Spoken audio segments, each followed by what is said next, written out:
Welcome to Things Hoped For, an odyssey between hopes and realities. This podcast will explore and exercise the vehicle of faith to help us understand how to get to our destination. Where are we going, you ask? Well, to the land that God promised you, a land flowing with milk and honey. So, are you ready? It's 3 o'clock. Man, I hope I'm not rusty because I haven't done this in a little bit. You got this. Thank you. You absolutely got this. You. Well, welcome, Things Hope For family.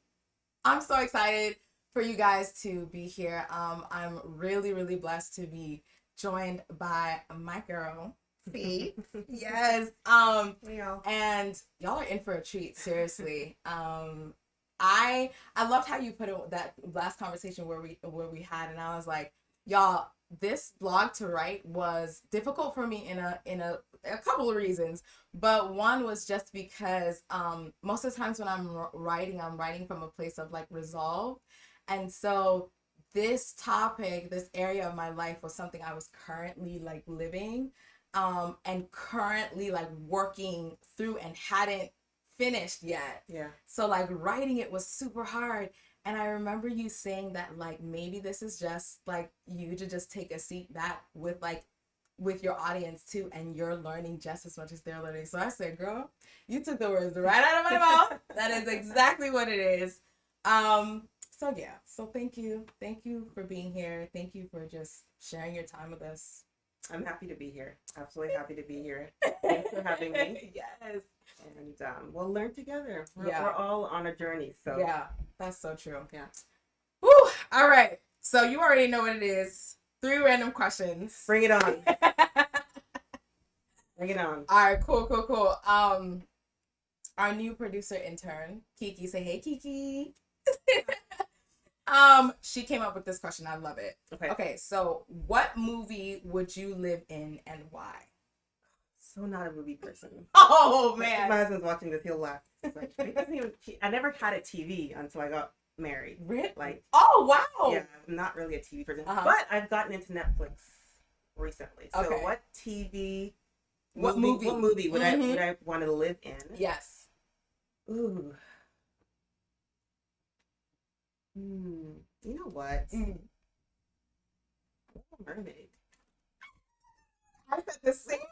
Hey. She's the best one. Like in my opinion, because then you get the opportunity to live in the sea and on land. Absolutely. That's a great. And I mean, Ursula was a little scary. Yes, I'm not gonna lie. Fair enough. What? But the whole under the sea, like everyone was sort of kumbaya. Yeah.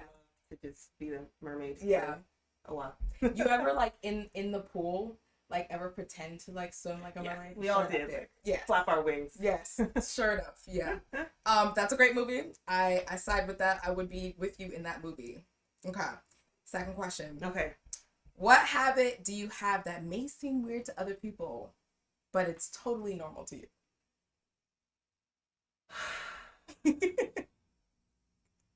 What habit do I have that is abnormal to others but normal to me? Yes. Mm-hmm.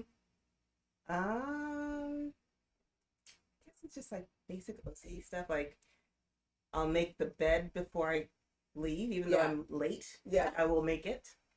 Or I'll arrange like the bathroom before I leave. So I'm just kind of a little bit of a neat freak. Yeah. Okay. I need to grab that habit from you. Not to say that I'm messy. Like I'll like literally that door is closed because I'm like, okay, we left without making the bed today, but I'm getting better. You know, one step at a time. Yeah, because when you don't know how your day is gonna turn out. Yeah. But you know that you have a bed that's made that you're gonna go back to. Go. So that's my way of just kind of. I like that. Instead of coming home and then it's like crazy. Yeah, and at least your bed's made. At least. Very all heck will be breaking loose, but my bed is made. It sure is. So hey, do with it what you will. Come at me, world. Oh man, no, that's really good. Okay, if you were a fly on the wall, what conversation would you like to eavesdrop in? This is a good one. Fly on the wall conversation. I think like political stuff. Okay. Like, maybe go to Russia and hear what they're, you know, or, Yeah. North Korea. Yeah. So I can get the tea. Okay. So Okay. yeah, I think, because lately I've just been kind of thinking about why politicians do some of the things they do. What are their motivations? So yeah. I want to go to some choice situation rooms and hear what's going on. Yeah. Yeah. And like their indecision. Yeah. Yeah. Just be like, can I tattletale after I hear? Oh, yes. Because that's yes. like half the fun. Oh, yes. You're like, listen, North president. Korea is Yeah. China. Yeah, you feel me? Like they're, and you might want to know. You might want to, yeah. I love on TikTok how there's these influencers who like basically tell the tea of politics, but like in a different tone that you could understand. Like there's your favorite ghetto girl from the down the way, and then there's like the bougie girl who wears all pink, and they like just tell it from that perspective. Yeah. It's hilarious. And I sit there and I'm like, I understand everything that you just told me. If it was a newscaster, I would not get it, but you, I understand. That's pretty good. All right. Now we got to know you a little bit. Okay. We know that you just got into watching movies. So yes, that's great. Yes. I love that for you. So what you know about my breakup story. Yes. And what was interesting was the way that I first approached it. I reached out to another like mentor of mine because I was thinking from the point of, okay, who are like strong women that I admire, that I see are like strong, and kind of like share the same personality, because it tied to how I was thinking of the reason why he broke up with me. And so I reached out to and we'll have her on the podcast too. She's amazing. Akisha's her name. And then I recognized that I was like skipping, or maybe I didn't recognize it then, but then I reached out to you. So then I was like, okay, so this is what I'm going through. And I remember that you had a like tough breakup story too. So could you share that story with us? I know you told me breakups story. Right. So, please, girl, tell us. Which one do you want me to share first? Let's do. I got an assortment. Right. Let's do the two you were sharing me about. Like literally, you had an engagement. Yes. And you broke it off. Yes. And which was interesting to me because you have experienced basically being the one who breaks up with someone and the one who's been broken up with. That's right. Yes. That's right. You hit on a very important point, because the experience of being the one who ends the relationship, the dumper, is different from being the dumpy. Because that dumpy life right there is for the birds. Like, when you're the dumper, you're kind of in control. I mean, it hurts. It always hurts. But when you're the dumpy, and if you didn't see it coming, it can really, really hurt. Let me just take you back and just kind of walk you through kind of my journey, and then I'll kind of talk about the breakups. Okay. So, really late bloomer. I didn't really date in high school or really college. Wow. My first relationship was like in grad school. I think I was like 24. Very short lived. It was like 9 months. Any reason for that, or like it just happened? Your first one. What do you know? You know, like, what do you really know? I mean, it just. I mean, like for the late blooming days. Late blooming. Oh, I was kind of I was very studious, and I was very athletic in high school. Yeah. And I saw myself that way. Okay. So I wasn't the girl that the guys wanted. Yeah. And I kind of carried that identity into my college years. So it took me a while to start to see myself as desirable to boys and to men. Wow. So, I mean, that's a whole nother podcast. That's a good one. A whole other story. Yes. But it took me a while to come into my own as a woman. Yeah. And I knew what I was looking for, but, the streets were... It's slim pickings, you know what I'm saying? I'm like, this is what I should be looking for, but this is what is available. So what's going on? Yeah. So really short-lived relationships, situationships here and there. Yeah. I knew like I said, I knew what I should be aiming for, but I didn't really see those options available. So, 29 comes, and I feel like the only thing significant about the age of 29 is 30. Right? It's 30. 29. You're 29. Yes. Oh, dear. Love you. Thank you.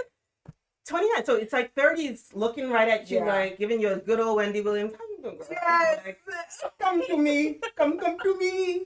And you're just like, oh, no, you know? Okay. Am I triggering you? Yeah. I'm so sorry. But 29 can be an interesting year because it's a time that, you know, at 30, you should have had your ducks in a row, whether it's career, relationship, what have you. Yeah. It's just, you know, you can hear your biological clock ticking louder. Right. Right? The pressure is getting worse and worse, like they say, right? Mm-hmm. And it can be, I feel like I was filled with fear. And that was the place that I made a lot of decisions that year, because I'm like, okay, 30, I mean, I know what I should be, you know, searching for, but maybe my standards are just too high. Maybe marriage is just a choice that you make work. After all, I look around and everyone's kind of like, yeah, whatever. My husband's this, my husband's that. You know, maybe it's just this choice that you make a choice and you make it work. Right? So I actually went on this fast and fast for my future husband. Yeah. And I think 5 or 7 days in, I met this gentleman who took an interest to me. Yeah. Initially, I was kind of like, whatever. But he pursued me. It was very fast and furious. Very fast and furious. That's an interesting way to describe it. It was like we were on a what's a really fast sports car? Yeah. Cruising down the highway like a Porsche. Yeah. You know? Very kind, buying me lots of gifts, calling me all the time. All the things that people should do. Right. That they should do, right? Yeah. Charming. I was very attentive to the kind of girl I was. And he delivered. I liked adventure. He provided adventure. I liked, you know, he just really studied me well. Yeah. And provided all those things. So long story short, I'm just going to try and condense the story. Yeah. Long story short, within 3 or 4 months, he actually asked me to marry him. Right. And at that point, I couldn't really have, I mean, other than the fact that it was only 3 months, I had no other reason to say no. Yeah. So it was more of a why not versus a yes. Right. Right? Right. Like, sure. Right. I'll marry you. Yeah, let's do it. Mind you, it was on a plane coming back from Vegas to Houston in front of all the passengers. I'll never forget. He comes down the hall. He goes to the bathroom, comes down the aisle, and then there's, you know, flight attendants. And of course I'm going to say yes. Right. I said yes. But then as the relationship went on and the engagement went on, I started to notice little things here and there that just really concerned me. Angry outbursts. And this never showed up like before. No. I mean, it showed up in little, very, you know, muted ways, right? And obviously no one's perfect, right? Yeah. You're not going to marry an angel. Yeah. People have things that they're working through. Yeah. Angry outbursts, paranoia, you know, thinking that people are out to get us or that they're jealous of us, of you, with me. Yeah. You know, isolation from friends and family. Wow. Verbal abuse, controlling, manipulative, that sort of thing. And just really start to feel like my self-esteem was circling the drain. Yeah. You know, and at the age of 29, I was doing very well for myself at the time. Yeah. But I was just really, really vulnerable. And mind you, he had a lot of stuff happen in the past where he had confided in me. And so I felt like my role was to protect him. Yeah. So when friends and family would come up to me and be like, did you just see what he did? And I'm like, you know, I get it. But, you know, I get why he's this way because he's confided in me. Right. You know, there's been a sad story in the past that I can't really divulge, but like, this is my role to protect him. And the way I like to describe it is like you see this hurt puppy, you bring it into your house. Yeah. And in the morning you wake up and there's a full grown lion that's gnawing at your leg. Oh my God. And you're just like, right. You know, soon the darts started to come at me. I started to feel really afraid. I was more afraid of him than I actually loved him. I remember talking to one of my friends at the time, and I was telling him, like, I wish I was single again. And I'm like, that's not how an engaged girl should sound. Yeah. You know, I just knew something was very, very wrong. Yeah. Long story short, went on to call off the wedding in 3 months to the time to the wedding. I just knew that it was, I had actually Googled because I was so puzzled by all these symptoms I was experiencing. So I actually Googled and I realized, oh my gosh, I'm with a textbook narcissist. Nobody ever told me what a narcissist was. Yes. I thought about narcissism like, oh, we all love ourselves. We look in the mirror. We're but I didn't know that it was an actual personality disorder and that there was a playbook. I didn't know that it was a personality disorder. It is narcissistic personality disorder. It is an actual thing. It's a playbook. They love bomb you in the beginning. Very hot, very heavy. You are it. They idolize you. Mm-hmm. Then they devalue you. And then they discard you. Wow. And that was what I went through. Wow. And I remember the moment that I realized no more. Mm-hmm. And I did it in a way that he wouldn't find out because he always had a way of trying to like rope me back in. But best decision ever. I spent the next 12 months trying to convince him that it was a real no. That was another story for another day. Wow. But took the next year to really heal because I was just like, Faith, how did that just happen? Yeah. How did you not see that coming? Yeah. You prided yourself on being a really good decision maker. Yes. And just really feeling ashamed. That was the emotion that I will say that I felt after that relationship kind of blew up. Gave it a year, did a little bit of healing, and then decided I would date again.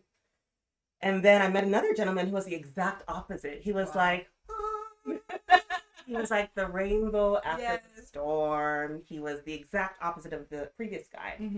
Mm-hmm. We dated for about 2 years. Mm-hmm. We were really, like, if you saw us, you would think, oh my gosh, yeah. Yes. Yeah. 2 years into the relationship, he tells me that we are not compatible. Mind you, I'm in my early 30s. 2 years. Yeah. 2 years. So this is figure that out. I know, right? I'm like 2 years. Yeah, exactly. Oh my god. Maybe a month in. It's the timeline for me that always gets me. Okay. Listen. So yeah, early 30s, right? This is prime time. Right. And now that relationship absolutely devastated me when it came to an end. Mm-hmm. This is the dumpy, right? Yes. This is not the dumper. This is the dumpy situation. Yeah. Didn't really see it coming. Obviously, there were red flags that I probably should have, seen. Yeah. But my goodness, it was really through the healing process that I came to be the woman that I am today. So in retrospect, that breakup was sort of the stepping stone to what God wanted to do in my life. Yeah. He had to break me down. Yeah. Literally, God was trying to get my attention through that to build me up again, is how I like to describe it. Pick a side, 46% or 54%. It doesn't seem like much of a difference, so let me add some context. That 54% is the average amount of people who fail at keeping to their New Year's resolutions. Not long ago, I was a part of that 54%, struggling to keep to the changes that I know would make my life better. I almost accepted that things would never change. And if that's something you're feeling right now, let me encourage you.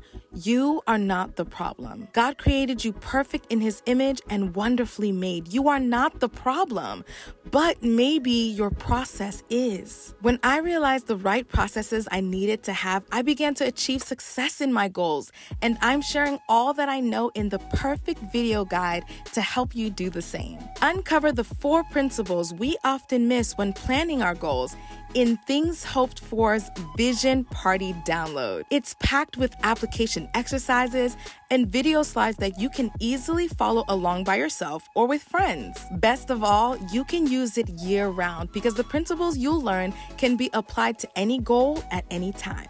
Download the Vision Party at www.thingshopedfor.com/shop.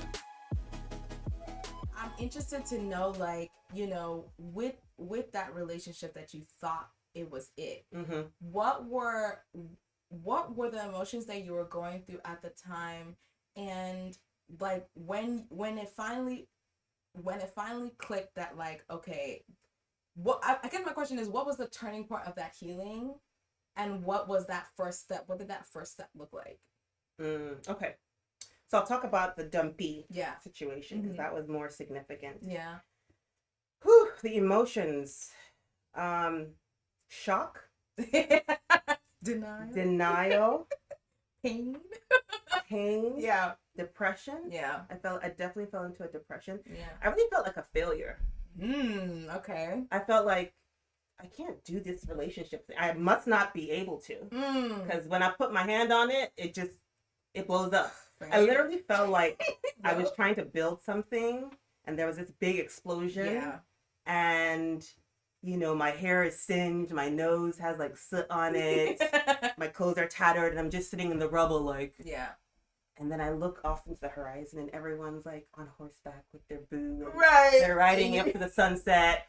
And then my ex was part of them too, because he moved on real quick. So he was like riding into the sunset, and I'm just like, oh my God, why me? Right. I feel alone. I feel like a failure. I feel like my life is really out of whack, and I don't know why. And I think that bothered me the most. It's like my decision making. There's something off here. There is something off, and I really want to find out what it is. Yeah. The night that he broke up with me, I was actually suicidal. I entertained suicidal thoughts. My sister had to call one of my friends to come in and stay with me that night. I cried all night. And I lost a lot of weight. I lost a lot of weight. I mean, I've dieted a lot in my life, and I've never lost the amount of... worked. Yeah. Except for breakup. This breakup came and I was just like... Somebody should do a breakup diet, please. Listen. Don't. But yeah. It was depression. It was depression. I was eating.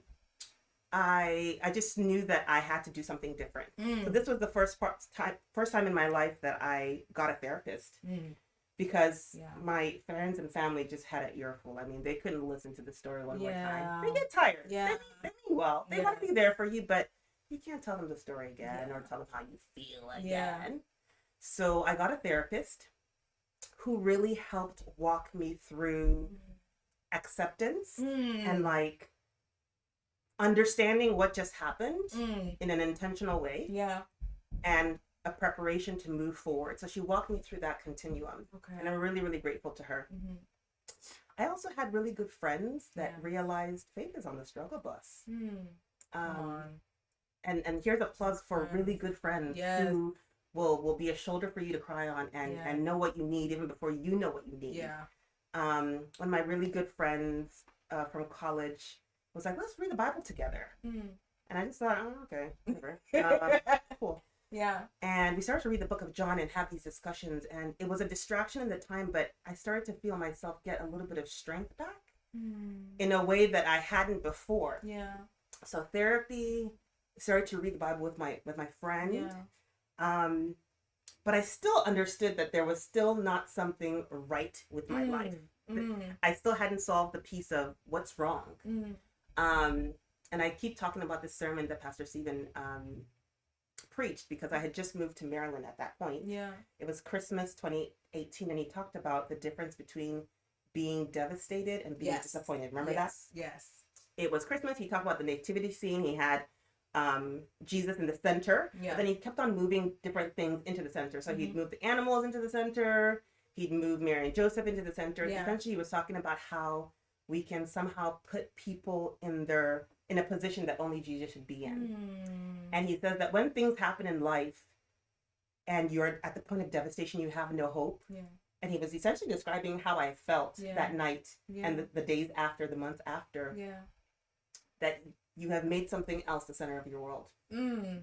But when Jesus is the center of your world and your life, you're disappointed, which is different from devastation because you're like, yeah, this sucks, but I still have hope. Right. And I realized, oh my gosh, that's not me. Yeah. I don't feel like I have hope. My life's out of whack because I've made relationships and men my God. I've idolized them to the point that I would feel suicidal. Like there's no more reason to live because I'm not in a relationship with a guy. And I'm like, that's what it is. That's it. Yeah. And tears were streaming down my face because I just, in the moment, my spirit was like, yeah. This is it. Like, you got it. This is it. And in that moment, I knew what I needed to do. Yeah. The therapy had prepared me. The reading of the Bible had prepared me. The friendships had prepared me. But the work that I needed to do to heal was to get back with God. Get back in alignment with God. So I spent the next 12 months pursuing God with everything that I had. I remember my sister telling me while I was sort of grieving the loss of that relationship. Yeah. And she's like, Faith, if God isn't enough for you, nobody ever will. And I just thought, like sisters often do, Christian jargon, because my sister is super saved. Like, my sisters knew Jesus a long time before I knew Jesus. Like, I'm kind of late to the party. Yeah. So I was just like, oh, Christian jargon. If Jesus isn't enough for you, what does that even mean? What does that even mean? And then something inside of me said, wow, well, God, if that's a thing, if that's a real thing, I want to get there. Yeah.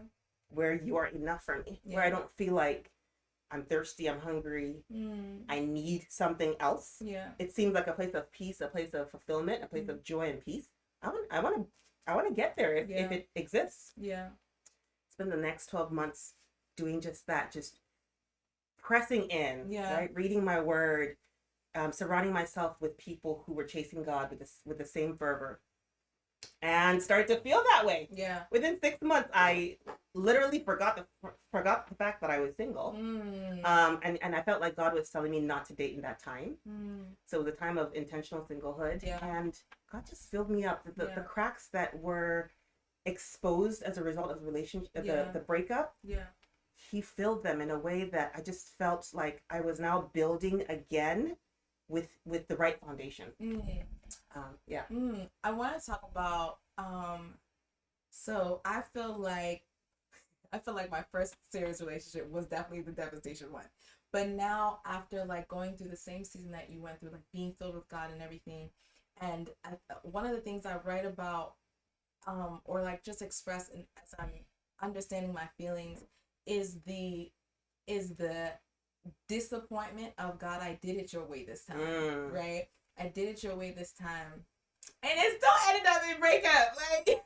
Like, so, can you talk through like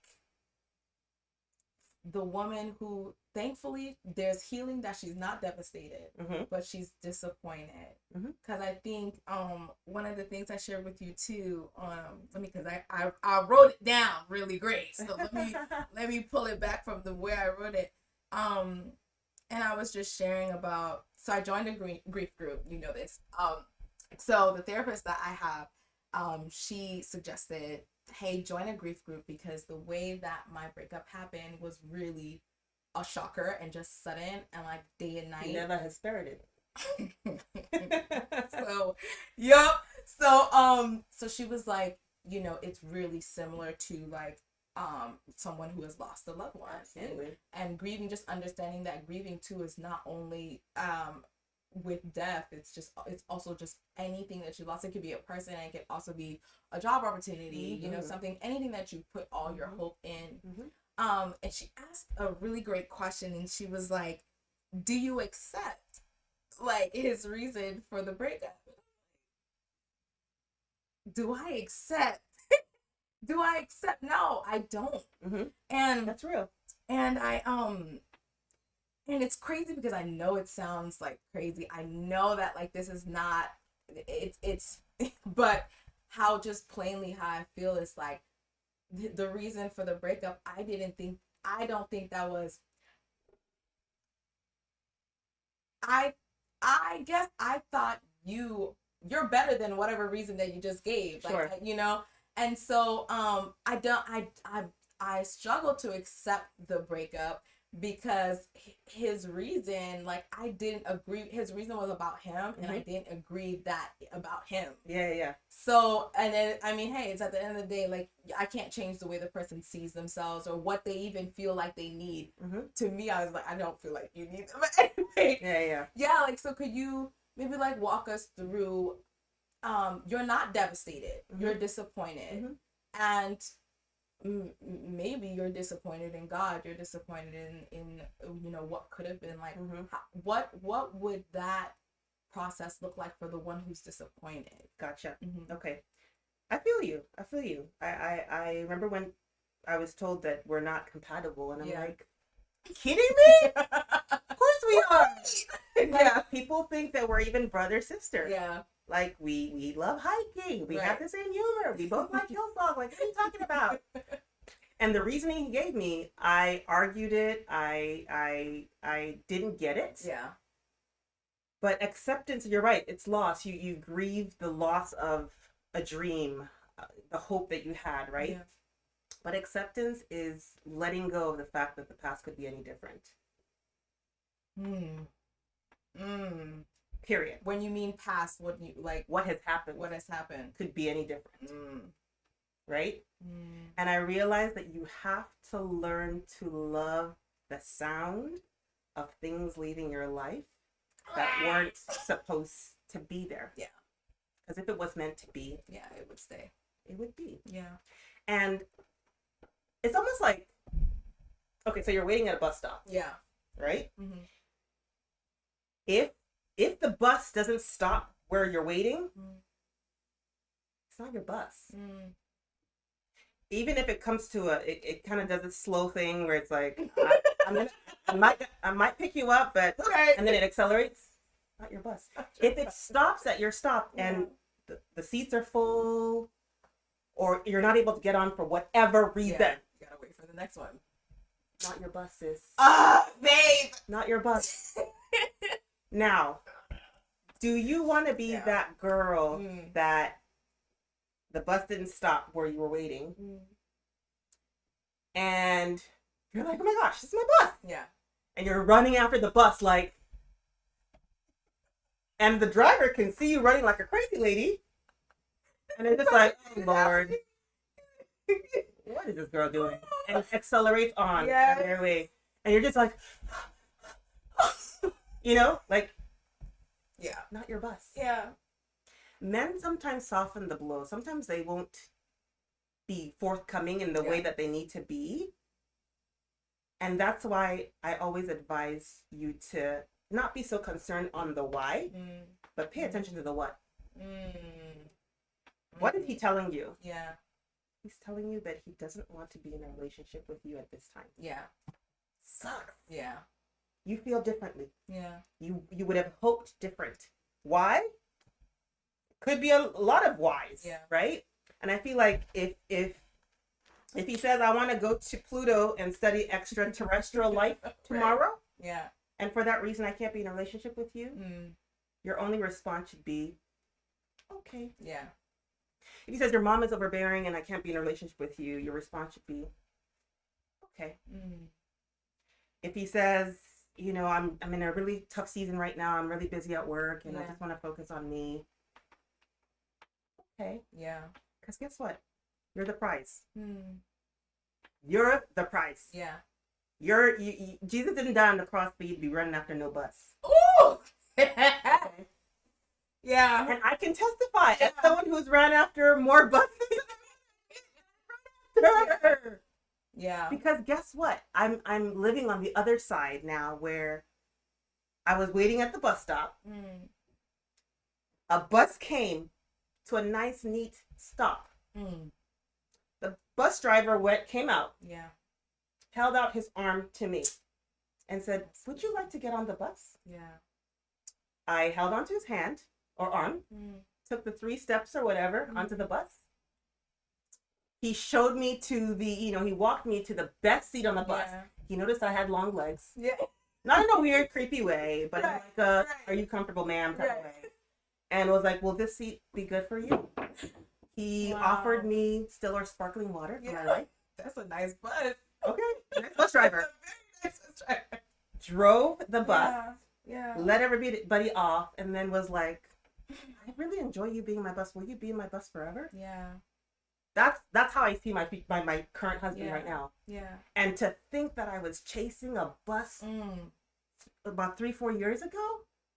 I remember he had told me that we weren't compatible. I was in tears in Starbucks. Yeah. He had to like drive me or Uber me home because I couldn't even drive. Yeah. And then when he dropped me off at home, I'm like dropped down in tears, crying, "Don't go, don't leave!" And he just sped off. Oh, like, and I tried to convince him to stay in the next few weeks, like to convince him that we were compatible. Yeah. That's me chasing a bus that wasn't my bus. Yeah. So for whatever reason they give you, Yeah. Accept. It's hard, right? Yeah. It's hard.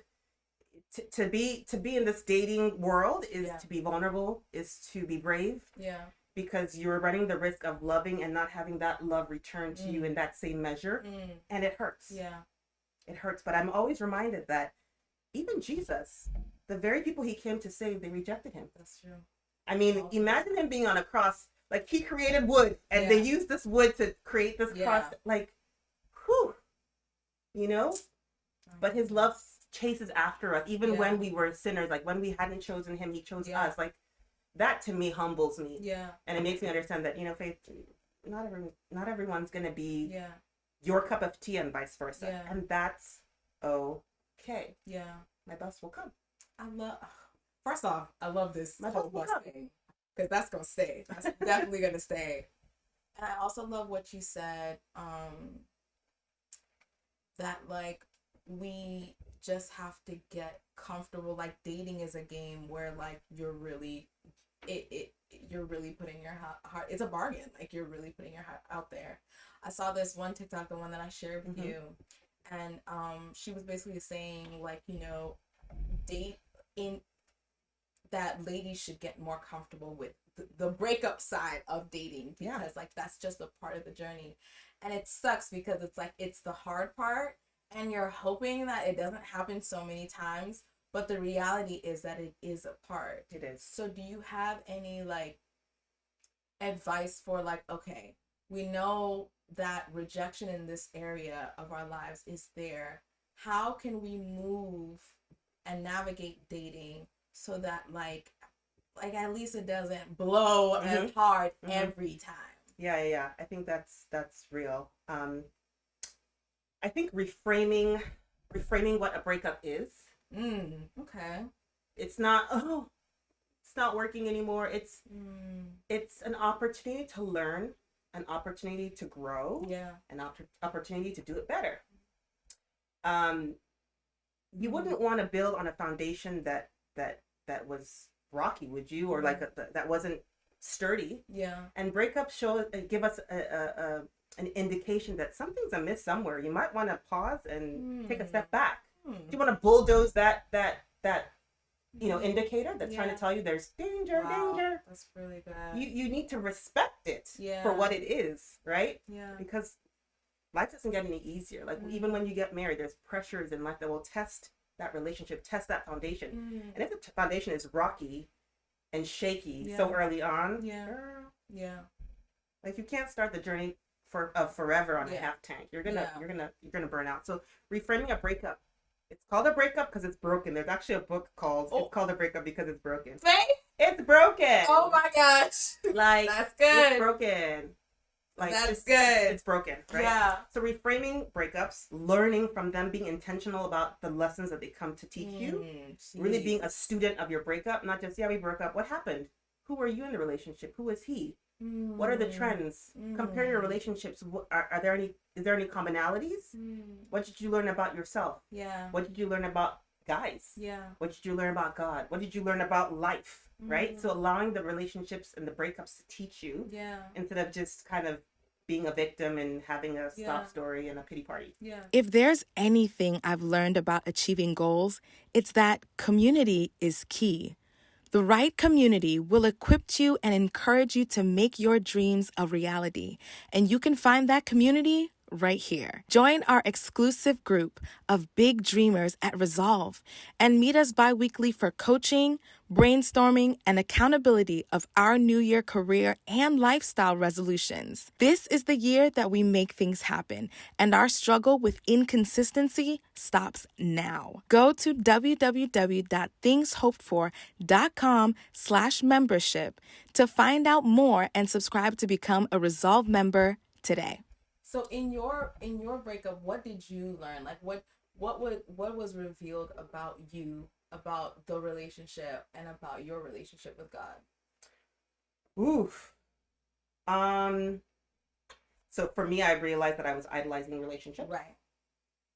I realized that I was a little bossy. I took the feedback I had gotten from all my the guys I had dated, Yeah. and they were just kind of like, girl, chill, like, you're a bit much. You know, that type A rigidness. Yeah. And I realized, there's an opportunity for me to make that a little softer, still be true to myself. Right. Make that a little softer. I also realized that God's love for us is a template for the kind of love we should be experiencing in a relationship. So if you feel like you have to hustle for love, hustle for affection, hustle for breadcrumbs, when God wants you to have the whole loaf, like love is a free gift. Yeah. If you feel like you're working to earn it, then it's not love. It's probably something else. It's affection that you think you need or deserve, but that doesn't even exist. Like, it's not real. Yeah. Love is free. Yeah. So really understanding what love really looks like. But jumping back to your previous question about like, dating and putting your heart on the line. Yeah. I think you have to learn to date without a tight grip. Okay. So loosen your grip when you're dating. Okay. Because it's like litmus paper, like in chemistry class, you dip it in and then it's either acidic or basic. Like, that's essentially what you're doing. You're going from solution to solution. Hopefully it's not too many solutions. But you're dipping it in and you're trying to see what does it give me. Yeah. And you might not like what you see. Yeah. Or vice versa. Yeah. So you have to kind of understand that you can't get invested. Almost like a scientist would do a research study, right? You're trying to figure out if this hypothesis is true. So you are the scientist. You're trying to figure out, can I spend the rest of my life with you? Or can we make this work? And I feel like when you're dating is for data. You are collecting pieces of information. You're plotting them on a graph. Yeah. Data is objective or subjective. It's objective data. It's not subjective. Like you don't involve your heart into a research study. The numbers are the numbers, right? But I think a lot of times when we start to date, we get invested and we start to get emotional in times that we should be collecting data points, listening more than we speak. So that if that relationship does not go to, marriage or what have you, we aren't as invested. But while we're supposed to be collecting data, we're like dreaming about what our kids are going to look like, whose nose they're going to have, what silhouette wedding dress we're going to have. Because I was going to ask you, like, practically, like, I get what but what does that look like practically when you say, date loosely? And then how do you, because dating is investing, but then what is that line? Like, investing, but then I'm not investing so much. And I love that you were already like going and giving some practical examples with the notes and stuff. Do you have any? I give myself 3 months to collect good data and limit the amount of people I'm telling about it. Oh, girl, am I here? Oh my gosh, how tall is he? Yeah. What does he look like? Does he dress good? Like, they're starting to influence how you approach it. Obviously, I'm telling my wise counsel. I'm telling people that I look up to, that will advise me aright, and everybody has that group of friends or what have you. But I really try to, so I had this thing where it's like green flags, orange flags, and red flags. So as we relate, I'm writing things on there. And I'm reminding myself that I'm collecting data here. If I find myself daydreaming about him or being like, doing that girly thing, I catch myself because the jury's not out yet. I don't know where this is going. What does catching yourself look like? Telling myself, Faith, slow your roll. Okay. He's cute. Right. You may be excited, but there's a possibility that this might not work. And if it doesn't, you better be prepared to let him go. Right? So it's the talk that you would give your daughter. Sometimes if you take yourself out of the situation, you get a little bit more objective. So yeah, I think that we just need to find ways to put barriers and boundaries around how much we invest, rather than investing too much too soon. Listen more than you speak. Like, listen, he's telling you about himself. His actions are telling about himself as well. Is this someone that you want to pull in closer or keep at arm's length? So I just think that we need to, and be ready to move on. Yeah. When it's ready, it's time. Yeah. You done dipped in. Oh, acidic. I was actually looking for basic.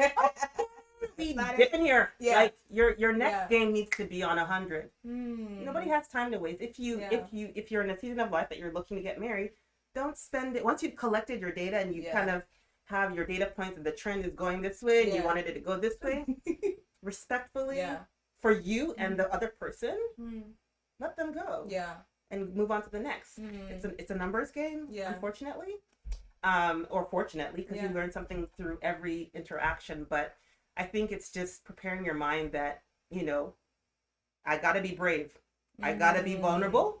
I gotta be prepared to fall, but get back up and be resilient. Yeah. I can do hard things, and I will be a good steward of my emotions and not give them to places and people that haven't earned them. You said 3 months. What was that referring to? 3 months for me to collect the initial data. Yeah. And then after that, I think because everybody's kind of being a representative of themselves in the first 3 months. You don't really know who they are. Yeah.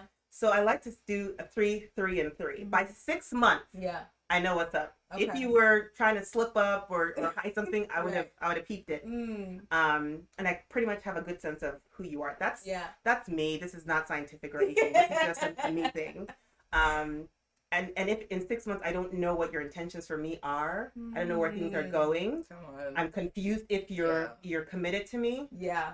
Then I'm not even asking the question of where do I stand. Right. I know that your actions have shown me that. Next. Yeah. It's just a next. If I was mistaken, you'll run after me. If I wasn't, you would just be there and prove to me that. But men know how to go after what they want. Yeah. You never have to convince a man of what he wants. If you don't know where you stand, you kind of know where you stand. That's the way I see it. Because I've experienced both sides of it. When I met my now husband, listen, that man let me know, okay, that he saw me as his future wife in good time. He didn't after he had collected his own data points. Yeah. Because we had actually, interacted for a year, so we knew each other. I wouldn't even say as friends, more like as co-workers. We both served on the same team, so we were very much in like what we need to get done kind of mode. Right. And it was never like, how you doing? Like, I wasn't even in that kind of mindset. Neither was he, but I knew him to be someone that was very just solid, consistent, loved God, very, just really, really loved God, right? And I respected him at a distance. Yeah. So there was that foundation. So when we started to talk, we had that to kind of build off of, and within 6 to 8 weeks, he expressed to me that he wanted to court me. Wow. Not date me. Right. He wanted to court me. Yeah. He was consistent. He did what he said he was going to do. Yeah. He never had me doubting, is he really into me? Is he on the fence? Is he warming up? No. Yeah. And it was refreshing, girl. I told you that bus season came out and I should have my teeth. I'm like, got your sparkling water. Jesus. It was hot outside. It was hot. Waiting on these buses that would not stop for me. Oh my goodness. No, but I want to ask you, like, with the advice you just shared, like, as you were applying it in your dating season and then when you met your husband, when you were collecting data, how did your list change? Like, what you were seeing that, like, you wanted in your husband versus, like, what it looked like in the beginning before this? So I actually never made a list. Okay. I wasn't one of the listers. Okay. For better or for worse. I don't know if that's a good thing or a bad thing. But I wasn't really intentional about dating per se. I just knew that he had to be shared values, Christian, good person. But I think after all these relationships I had been in and the work that I had done with my therapist and just myself and the Lord, I actually pared down to 3 things on the list because everything else was kind of secondary, but I knew that these 3 things had to be in place. Yeah. The first one that was that he had to love God. And he couldn't just be a nominal Christian. The only way that I would know that he was a Christian, it could just be him saying, I'm a Christian or I go to church. I needed to see it, feel it, see the fruit of it. Yeah.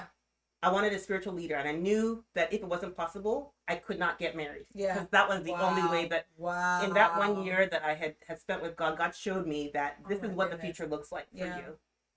And if there was one man that existed that was a spiritual leader, he was going to be my husband. You know? So I knew that he had to actually have a relationship with God and be in a position where he could lead me. Spiritually. Actually, that was four things. Number one. Number two, I had to respect him. And it had to be organic. Because I had faked respect in the past and it did not work. A man will know when what is fake respect? like you want to honor him and you think you respect him, but you kind of side eye his decisions and you're just like, what? And they know it. Men know. You can't fake respect. Like, men will know if you genuinely respect them or not. Regardless of what you say, they'll know. So I, in as much as he was a good Christian man, I wanted it to be easy for me to respect him, because I was going to be called to submit, and it's hard to submit to a guy who you're just like side-eyeing their decision and you're just like, oh my God. So that was there. And then identity. The previous men I had dated, and that was some of the work that I did. I realized that there were some identity opportunities, let me put it that way, opportunities for improvement. A man who isn't sure of who he is not just, I mean, the other far extreme of a man who doesn't know who he is an abusive man. It can lead to that, is what I'm saying. You know, I needed a man that if I had a win, in his mind, he didn't have a loss. Oh, come on. I need a man who, if I shined, he wasn't in his mind, his light was dimming in some way. I need a man who was so confident in who he was that he would invest in me. To win. You know what I'm saying? Like, that's good. And I just knew that he couldn't be, I couldn't shrink. I couldn't shrink to be more palatable to ego. I couldn't, because that would be cheating. More palatable to his ego. I couldn't cheat God of who he had created me to be. The leader and the whatever he had created me to be. That's so good. Or cheat myself either. Or my generation, because I was made on purpose for purpose. This is how God made me. So I knew that he had to be a man that just knew who he was and was confident in who he was, to the point that didn't affect the relationship. And then the last thing was kind and big-hearted. Because I felt like if you had those four things, that's even better. If you're short, I'll wear flip-flops. It's fine. Like, we'll make it work. You know, that's all I need. You say you're 6 foot. I'm a few hairs over 6 feet, so you know, I was prepared to do the flip-flops for Jesus. Like, we were gonna do it. Anything purpose, But God came through.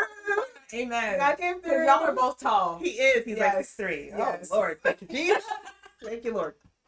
But one of the things that stood out to me, and actually the reason that I knew he was the one was because I was the leader of the prayer team where we met. And he was scheduling the team. So it was kind of like he was shooting his shot to his boss. In a way. And I asked him, I remember the day I asked him, I said, if there's only one way that he can answer this question. If he answers it wrong, I don't know. I said, what made you confident enough to like shoot your shot and ask me out on a date? Like, that was kind of like ballsy, you know, for lack of a better term. And he said, I know who I am in Christ. If you didn't, here's my number. He's like, I know who I am. I know who I am in Christ. If you didn't want, if you weren't interested, I would have just, you know, thanked you and moved on. And I was like, I was looking to hear him say that he knew who he was and had a good sense of identity, and he nailed it. And I was like, okay, okay, here we go. Here we go. So I think that's the importance of being intentional about your learning from your relationships, because that identity piece, I was able to put that together as a result of some of the relationships I had been in, and that contributed to the downfall of those relationships. And I didn't want to ever be in a situation where I felt like, oh, let me just not be as too much so that he doesn't feel too bad. Come on. Faith, you literally said so many good things. Your bus will come. You will find a man that does not just let you fly. He will help you fly. I love that. He won't just let you fly. He will help you. He will be the wind beneath your wings. Come on. It's possible. And that's key, because there's a difference. Letting and helping. Yeah. Woo! Okay, this is good. Okay, so we got some questions from the audience. Okay. Just in case you guys don't know, you can always send in questions. The topic for the episodes, the blogs, are shared on my Instagram. They're shared on YouTube, TikTok, checking out the stories too. So you can always submit questions to any topic, and it doesn't have to be a topic on the blog. It can be literally anything that you're dealing with in life, with faith, your relationship with God. So for this topic, we have a question from Jasmine. Is it wrong/weird to be friends with your ex? No. Not really? At all. Okay. Not at all, because you could. I wasn't expecting that. I've never done it, but I think that you can come to a place where you realize you're better friends than you are anything else. And let's preserve this friendship. Now, if he's in a relationship with another person, then it becomes a little tricky, but I can see a situation where you can maintain a friendship, and this is only if it's truly a friendship. If you find that you're not able to, then you can't. So it only works for a select few people. Okay. Because you can't be friends and then, right, going out on friends. many dates, like right, keep it clean. Yeah. But I think too mature people who realize, you know what, I enjoy you more as a friend now, or I liked you better when you were my friend than when we did this relationship thing. It complicated things, and it just wasn't working. So I think it's possible. Okay. Yeah, I wasn't expecting that, but I do like how you put it. It's definitely not the majority, though. Yeah, because at the end of the day, I think what happens is that just like you clarified, like making sure it is actually a friendship. Like this isn't like know yourself. This isn't like, oh, I mean, we still have feelings for each other. No, but like none of that. Yeah, okay, that's great. So this question is anonymous. How do we know when you're healed and ready to date again?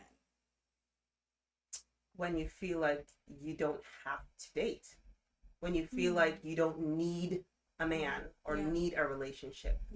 I think that when you arrive at a place of wholeness, and you can define that, in several different kind of dimensions, but I think that when you arrive at a place of wholeness where you don't feel thirsty or needy, I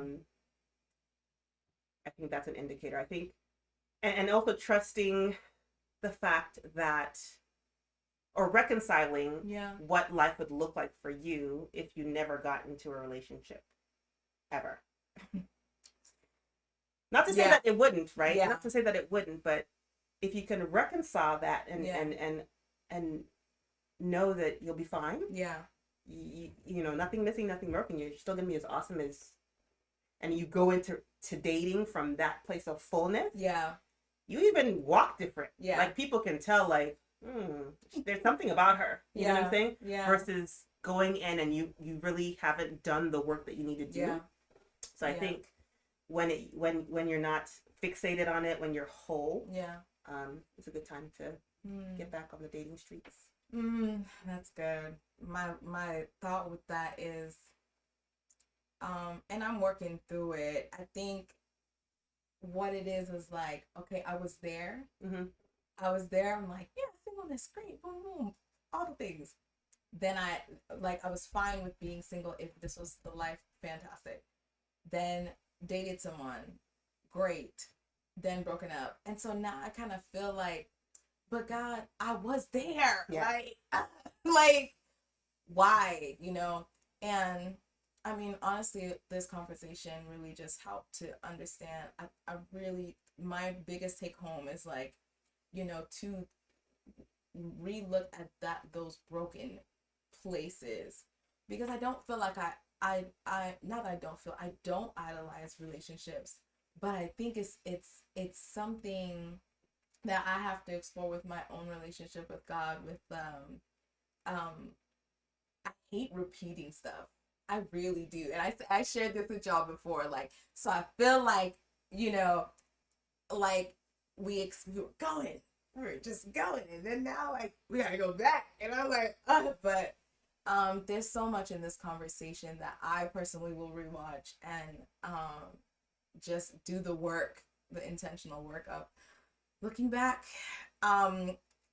As you're talking, I was thinking about a catapult. Sometimes you have to pull it back, and the further back you pull it, the more tension. But then when you let that thing go, it goes so far. So it's worth it to go back and see where you bleached a red flag. Yeah. See where you should have caught something that you maybe didn't. Yeah. Because you'll be better for it when you spring forward. That's so good. Yeah. Oh, that was good. I gotta let that soak in because and that's the truth. Thank you so much. That is the end of this episode. But do you have any projects that you're working on? Is there ways that people can connect with you if they want to reach out and be like, hey Faith, I really love what you said, like, can you how can we link up with you? Yeah, so Instagram at FaithOLala. Okay. And I'm cooking up something for single ladies. Yes. Not quite ready yet, but if you just follow me on Instagram, whenever that's... We'll get the deets. Absolutely. Okay. I really passionate about single women winning. And man, thank you, girl. Yeah. we need, I mean, I know there's people on our team, but yeah, we need people who know the whole picture. Yeah. Yeah. So... Okay. Well, we'll look out for that. Is ThngsHopedFor fam gonna get like exclusives, first notifications? Absolutely. Absolutely. Oh my gosh, I love it. Okay. Faith, can you please pray us out? Yes. Yeah. Awesome. Thank you, God, for this day. Thank you for this time to talk about singleness and dating and breakups and really your plan for us. We thank you because we have a good Father who watches after us. We just thank you because we're encouraged with your word that is a book about hope and all the things that you have in store for us. I thank you because your word says that the plans that you have for us are good, to give us a hope in the future. Yes. I pray that you would raise us to be Proverbs 31 women who laugh without fear of the future, God, who just trust you, come what may, God. And I pray that even as we navigate through whatever season in life that we are in, I pray that you remind us that you are with us and that you are for us.